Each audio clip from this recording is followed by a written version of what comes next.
My name's Annette Steele. I'm the CEO of the Orange Local Aboriginal Land Council. We run programs across all spheres of whether it's loud business, homelessness, revegetation, disability services, and at the minute we're proposing to build an aged care facility directly for Aboriginal people with a range from probably Lithgow out Central West and an 80-bed facility on land that we own in Orange. Our idea is to be, from the ground up, is to look at some energy efficiencies on a build, and that's around obviously using sustainable energy. And it's not just power, it's around our water usage and how we save that water and we use it, and even in the build, looking at what materials are energy efficient and what are going to have a lifespan more than 20 years when you build that building, because we're looking at sustainability. Having that information and the things that we learn and that we can bring back into community and to other organisations to say, this is what we did,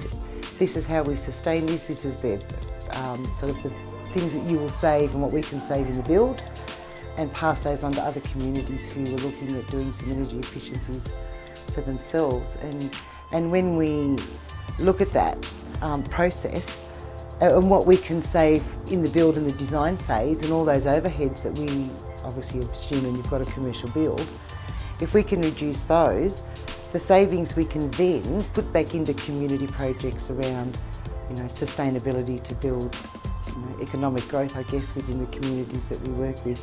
But for this particular project, it's around getting those ideas into an implementation stage before the build. So when we've got that information, we can put it into, before we kind of turn the soil,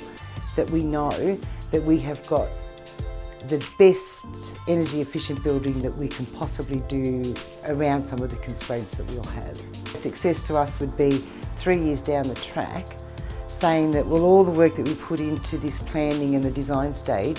that we've actually saved or done this in 3 or 4 years' time, and we can then demonstrate that. We can measure it, we can see it, and then we can actually demonstrate and report that back into communities, even to government officials, about this is how it works and these are some ideas that you can take up and send across. So it's a long term. You're not going to get that short term gain for it, it's going to be a long term process.